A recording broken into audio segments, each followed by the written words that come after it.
Kalau kata formalities dalam bisnes income tu tak boleh nak digandakan hanya dengan bekerja. Orang Islam kita kena kaya lah. Kalau kita tak pegang ekonomi, kalau kita tak hebat, kita tak ada kuasa, selalu kena kudakan macam tu. Sekali satu malam tu camp saya tu diserang. Dia ada satu puak ni dia panggil Janjaweed. Cukup ngeri puak ni lah. Dia macam gerila tau. Dia bawa M16. Tapi sana tuan punya kasar. Bukan kata orang dia kasar, ayam dia pun kasar. Seko-seko dia jalan tepi jalan kan, dengan pasir penuh muka. Dia angkat boleh tengok orang kita macam apa hal?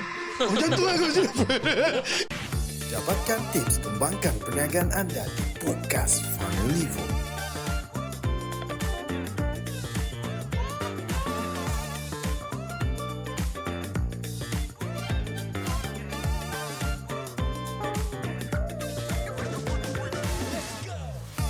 Alhamdulillah, selamat kembali ke episod 62 FE Podcast. Dan sekarang kita masih lagi bersama dengan Tuan Edman Taib untuk bercerita tentang hartanah.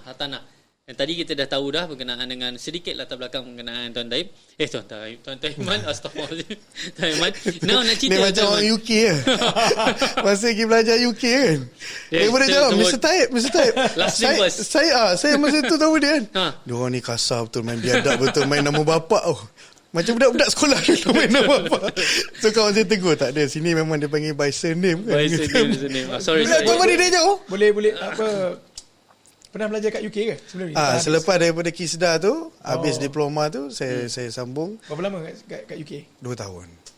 Sebagai apa tuan waktu tu? Sambung. Masa tu degree in accounting. Degree pun boleh. Dia macam dugro lah.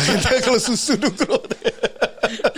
Degree in accounting and finance. Accounting and finance tu. Ada combination dua tu lah, investment dan juga accounting. UK di mana? Dekat Lancashire. Tahu tuan? Saya UK ni biasalah macam rumah saya je. Kan. Saya sempat pergi Arsenal je. Arsenal lah, okey lah. Arsenal. Emirates saya dah okey dah. Alhamdulillah. So masa tu lah ceritanya baru sampai, tiba-tiba orientation program kan.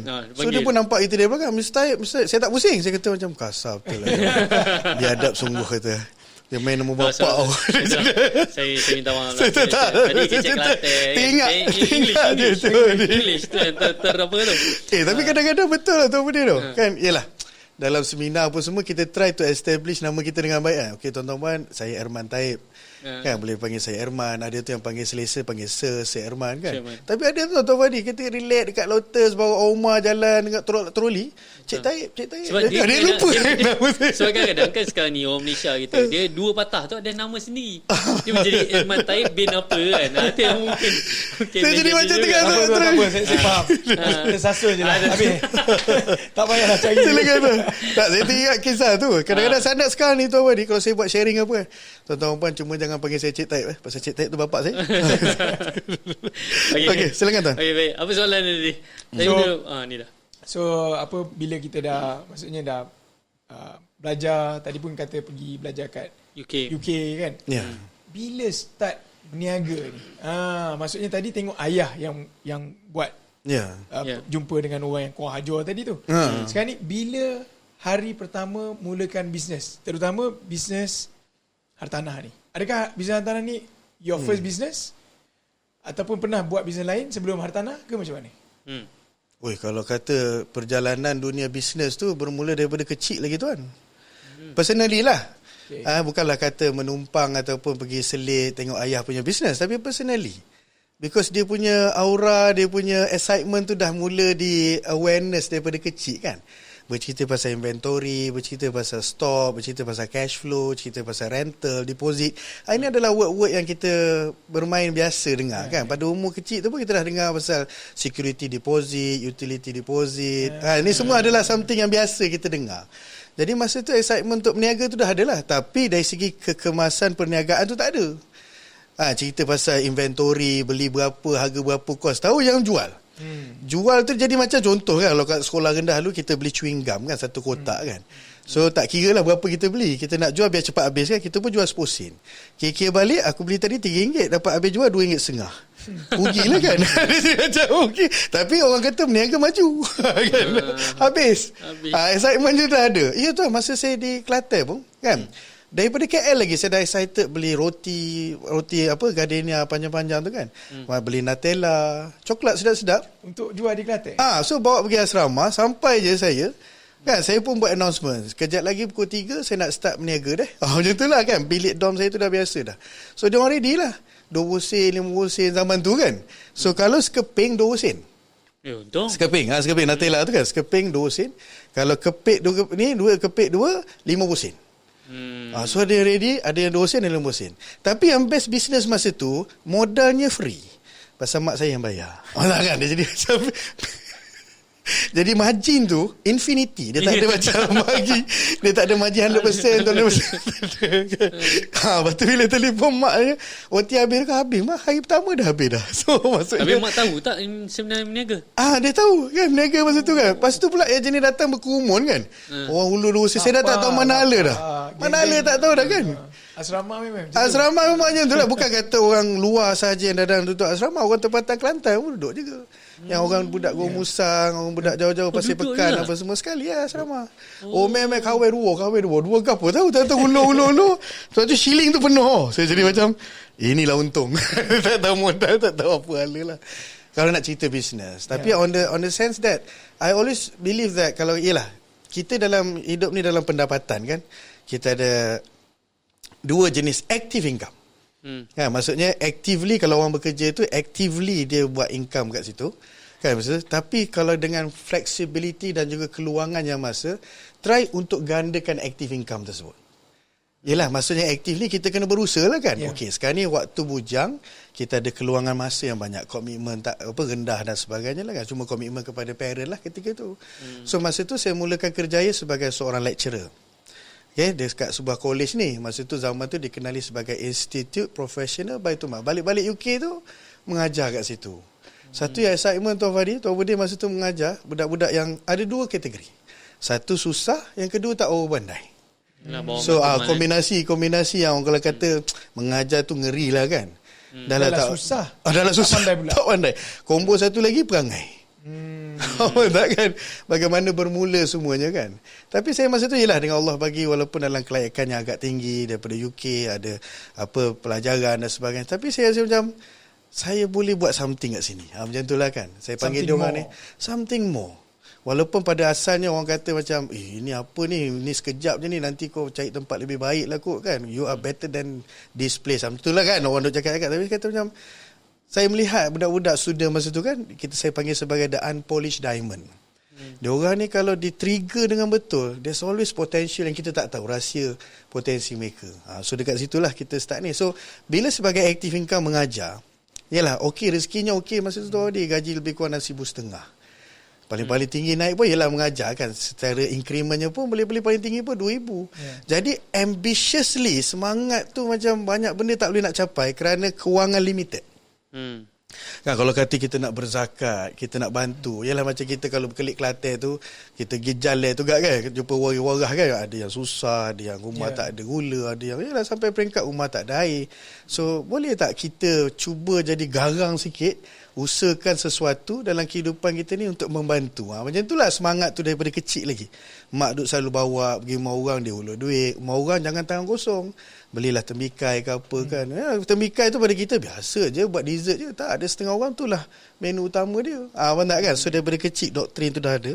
So buatlah. Tapi nak cerita Tuan Fadi, banyak nightmare yang berlaku lah. Buat multi level. Masa tu kan zaman-zaman multi level.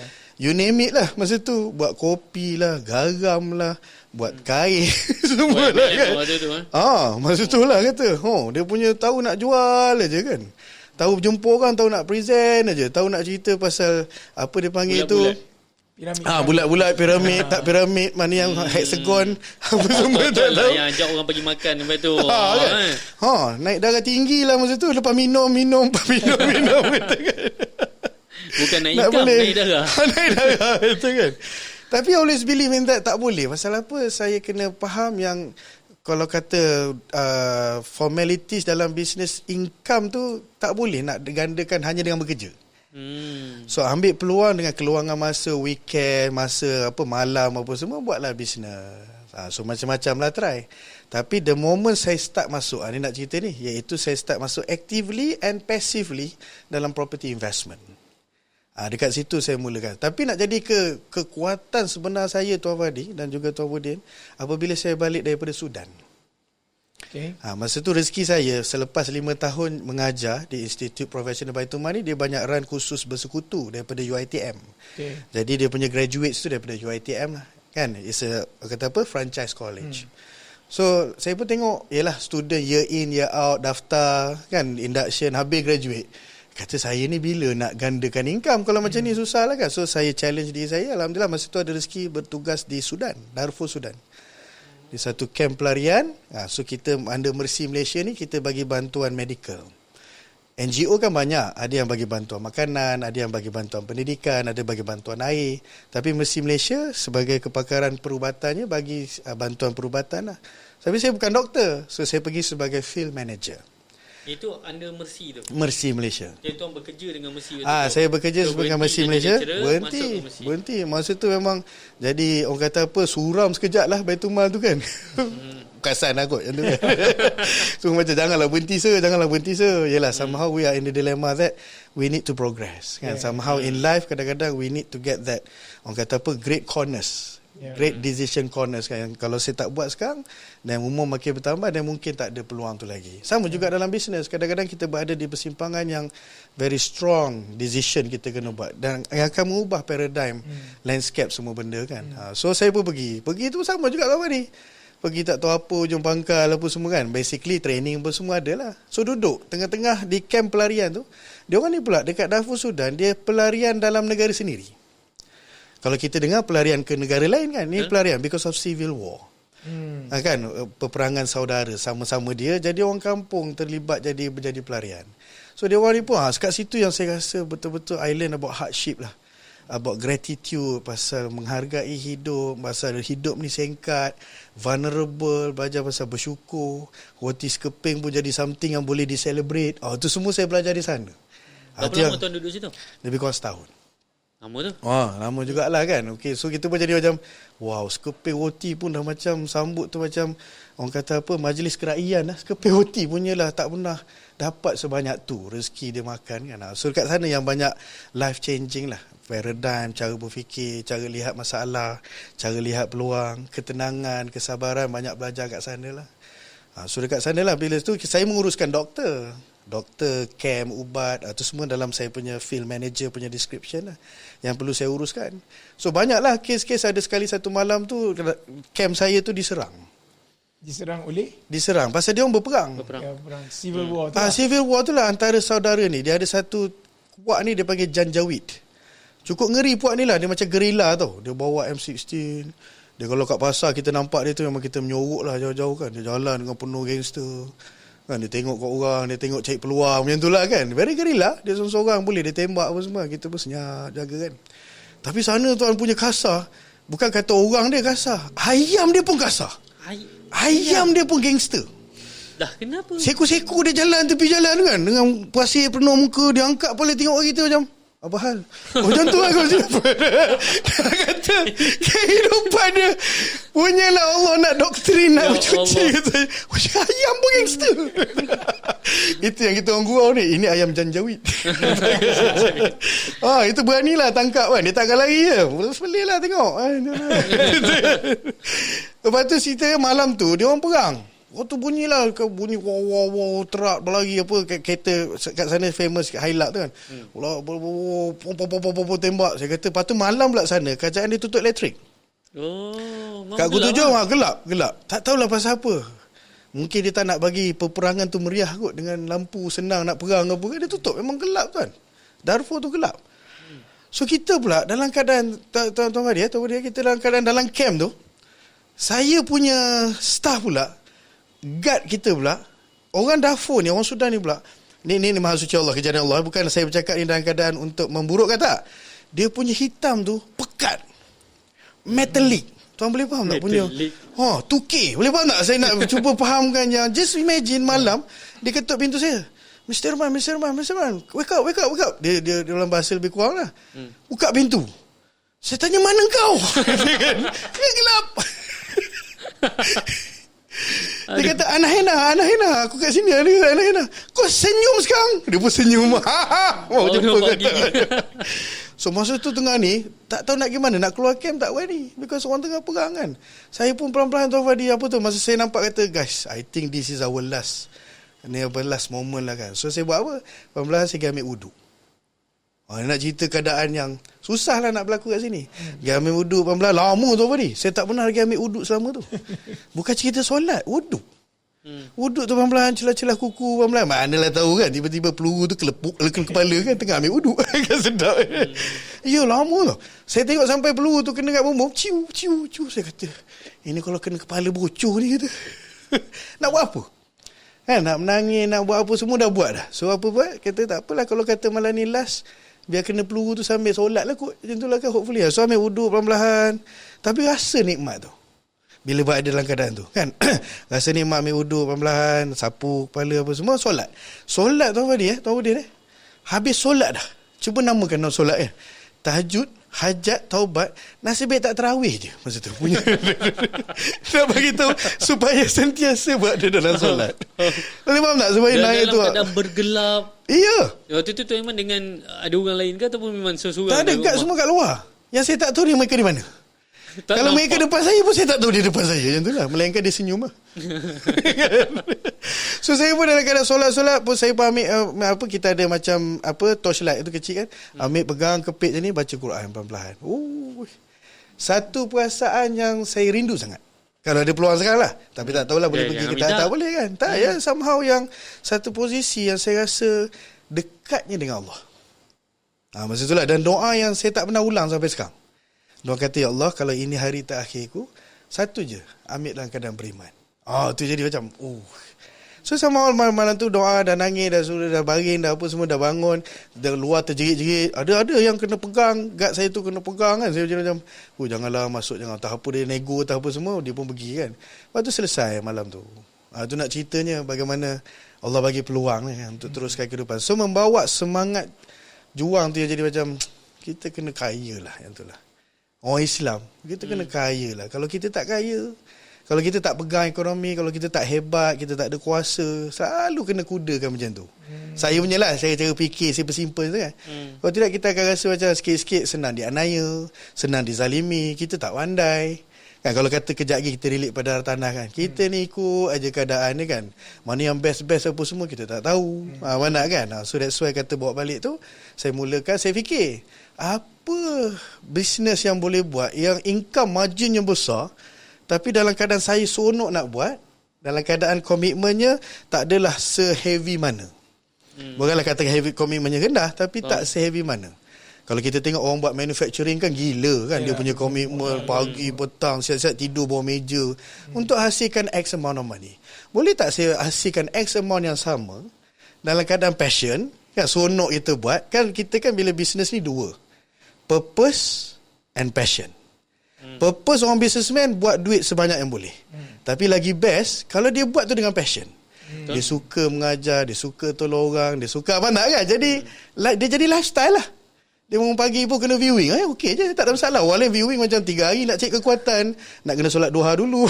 Dia macam, I just love doing it. Mana kan dia jadi kombinasi yang bagus. Dia runs in the blood kan. Sebab ayah punya ni dah betul. Dan juga pesanan kan juga kepada businessman, the moment you found that passion ni, you suka apa macam tu lah kan. Suka bagi makan orang sedap kan. Macam kata saya selalu tengok podcast Vanevo video, orang niaga restoran wajib sedap. So kalau you passionkan dengan baik, you sediakan bahan yang berkualiti, mana kan. You make sure kalau yang busuk jangan benda ni tak molek. Orang tahu ke tak tahu tak molek. Macam tu lah nak kata, you give your very best passion.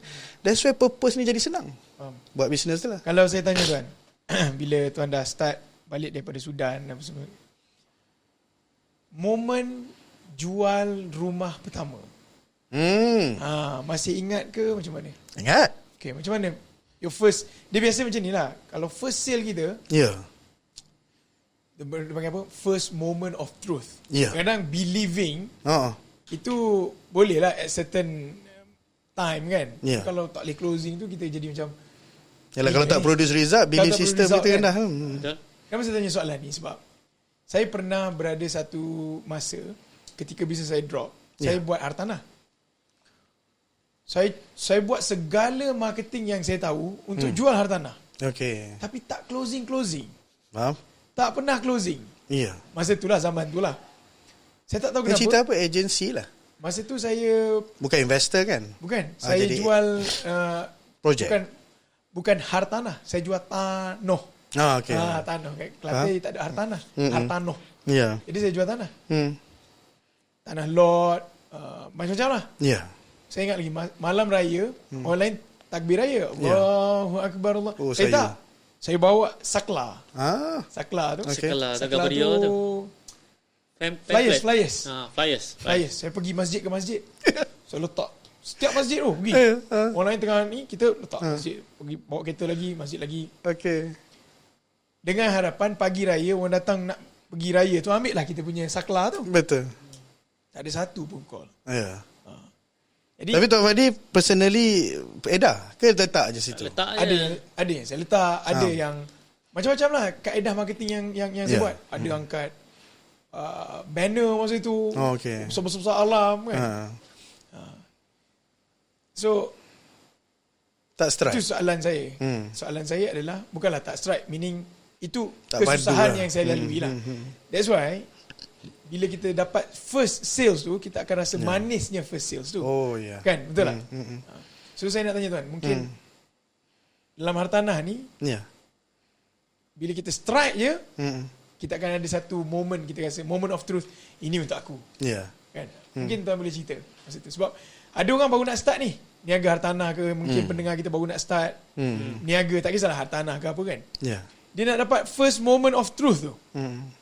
Nak kena sabar ke, macam mana ke? Silakan. Yalah, first moment of truth ni kita akan lihat angle yang berbeza. Maksudnya kalau saya ni dalam hartanah tu hampir banyak segmen yang saya cover lah. Okay. Sebagai investor, sebagai agency, sebagai developer. Abang tak kan? So moment of truth setiap satu tu ada kisah dia. Permulaan tapi cerita masing-masing lah. Hartanah itself. Okey, kalau kata sebagai tajuk hartanahnya, yang pertama sekali. Okey, nice. Mesti jual dulu kan. So maksudnya kalau kisah saya pergi tolong, pergi collect sewa, tenancy agreement, urus penyewa tu tak masuk dalam book lah. Ni personal saya kan. Jual ke apa?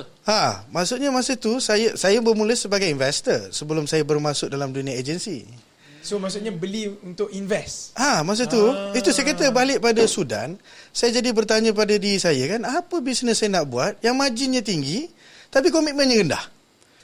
Kan rendah tu tidaklah banyak, nak kena hari-hari nak kena buka kedai macam itulah nak kata kan, terlalu nak buat kepada X amount of income.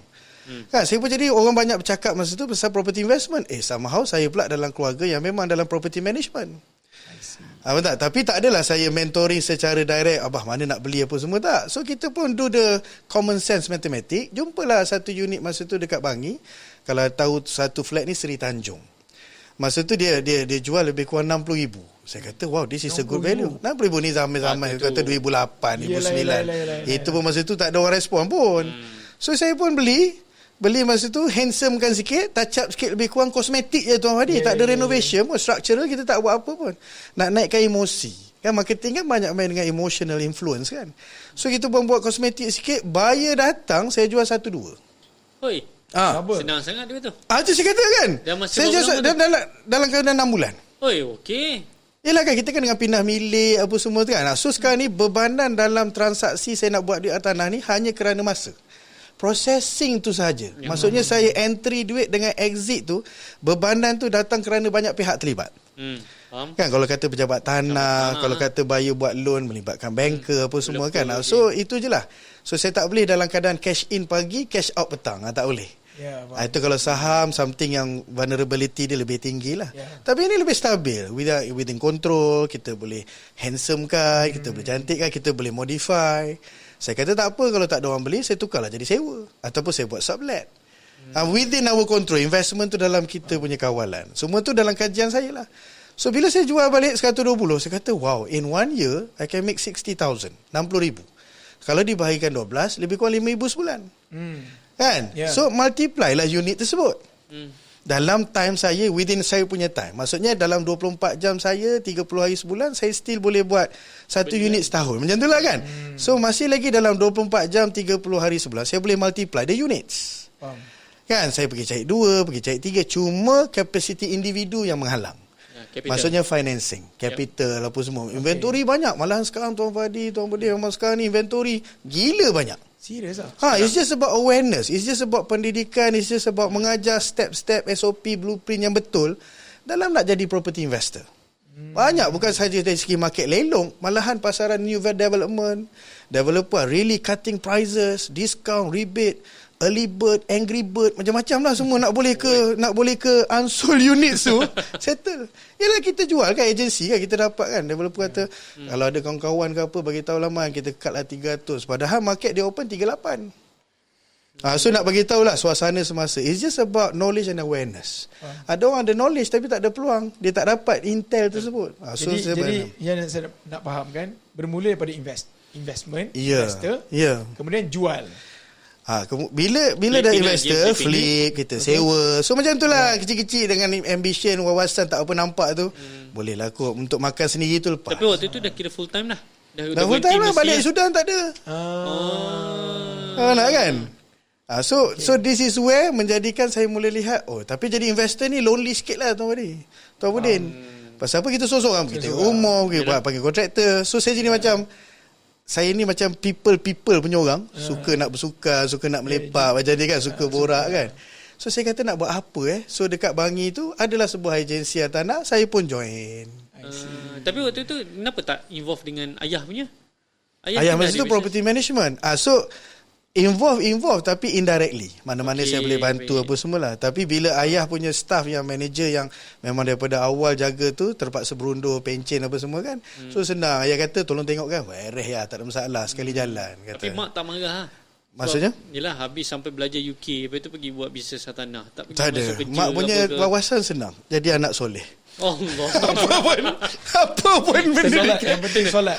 Belajar pandai ke tak pandai ke, because kalau jaga tu, ni emak lah saya tak tahu about is it Kelantanese ke apa ke, tapi somehow banyak doktrin tu datang daripada sana. Betul. Kan somehow kan, apa-apa dunia ni kau jangan risau, asalkan kau jaga qadarullah. Kan, jaga adab mak ayah, jaga saudara mara, jaga silaturahim. Ini semua rahsia besar rezeki. Kau jual selipar pun dia tak bimbang. Saya ceritalah saya jual garam. Nak jual garam. Betul kata. Garam kapur. Marilah sikit nak masuk ni. Bukan mana garam gunung. Betul ke? Mak mandi. Zaman garam gunung. I was one of the master stockist masa tu.